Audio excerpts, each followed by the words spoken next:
Welcome back to CT Sports Now. We're sitting here at the studios of Sacred Heart University, and we have been joined by our weekly friend. No, our weekly guest. He's our longtime friend. I'm not your friend. Yeah. No, meaning you're our friend all the time, not just weekly. Yes. Not just when you need me, right? Right. Okay. No. Sean Patrick Bowley of Game Time CT, the guru of high school football in Connecticut. All right, so let's talk about the big one from last week. Southington comes in and pulls off an impressive win, beating what had been an undefeated East Hartford team. Yeah, Southington got their revenge, didn't they? Yeah. Yeah, he did. Matt Thompson, the only, what was it, the big return? He was the only returner, really, from that team. Matt Thompson had, several interceptions. He had 3 interceptions, actually.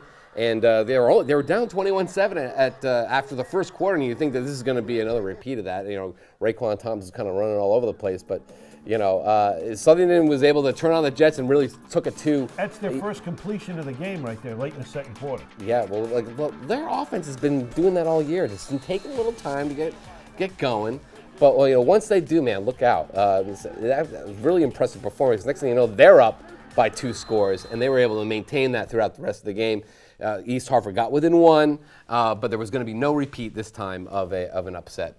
This time, Southern took care of business. Now they're sitting pretty in Class Double-L. They're going to be in the state playoffs pretty much. East Hartford now. Not sitting pretty. They got a big game right back. We knew the loser was going to be, maybe Southern wasn't going to be in huge trouble because they already took care of New Britain earlier in the season. Mm-hmm. However, East Hartford now has got to play New Britain this week in a huge slate of games coming up.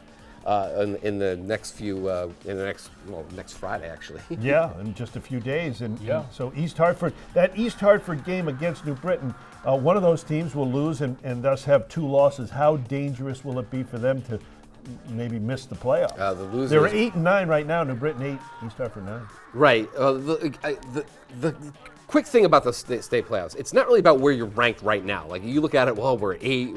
Yes, it kind of shows you where you are as the season starts to get into that sweet spot. But it's more about point potential. So, for example, an East Hartford team can get a lot of points out of beating New Britain and vice versa. So that's a lot on the table. Southington doesn't have a lot of points the rest of the way. So if they lose another game, they picked up some points. They did. They just picked up. See, it's all about the teams you beat. It's a lot better to beat teams that are with really good records than it is to lose to teams with good records. If you lose a team without good records, and then you go on to beat a team with good records, then you're going to be in good shape. So anyway, so this we know the Game Time CT top 10 poll, and we had a little bit of a change because of that action between Southington and East Hartford. Southington moves up to number 6. Newtown hanging right there tight at 7. And Naugatuck moves up. They're my Greyhound team there moves up. Yeah, their fifth shutout of the season. They're ripping through the NBL. I computed it the other day. Naugatuck is outscoring opponents right now. I think it's 330-19. Yeah. With 5 shutouts. And I get it. The quality of opponent isn't the same in the Naugatuck Valley League as you're going to find in the CCC. Well, right, because they got the Ansonia game. They have the Ansonia game, but they have Seymour coming up this week. Yes, Seymour, they're 6-1, and they're going to be Naugatuck's first big opponent since the season started. So finally, Naugatuck, after sweeping through the rest of the league, they're going to get a little bit of some help here, or they're going to get a good opponent. We'll see what they're made of. I think they're going to be okay. That defense, like you said, really has been tremendous all season long, and they score any which way they can. They score on offense, they score on defense, and they score on special teams. We just saw 2 blocked punts return for touchdowns. Let's look at the 1 through 5 because I think that stays the same, right? Nothing really changed in 1 through 5. Darien, had a one of those victories they get in the lower tier of the FCAC. Darien had a little trouble versus Mars. Okay. It was 7-7 at halftime. 7-7 at halftime. It was scoreless after a quarter, and Trumbull was hanging in there. They had, but still, they won 42-21 in the poll. No, they did not. Okay. All the votes saying that stays pretty much the same. They had the same, so nobody really penalized them for that because they scored. They scored 21 points in the third quarter. They went on, 42-13. Final there. They're okay, but it's interesting. That's 2 games that they've had against some quality FCX opponents where they were, struggling a little bit to get things going. Meanwhile, on the number 2 team, Greenwich sitting there and just blitzing through everybody. They kicked the crap out of Ludlow the other week, and that was a big time win for them. I mean, they're just rolling, and we won't see them really challenge much until toward the end of the year. And speaking of rolling, Daniel Hand has not had a game, I think, where anyone was close to him. Daniel Hand, and listen, it's not like Daniel Hand plays in a weak conference. They're playing in the SEC, and I know they're, okay, I know, I knew we were going to get that look. But those SEC teams, even those, tier 3 teams, tier 2 teams, there's still quality opponents in there. If you want to compare them to some of the other teams in, let's say, the CCC. I will do that. I think the SEC is a little down this year. I think you established that a little bit. However, I think they would be the best team in the league regardless.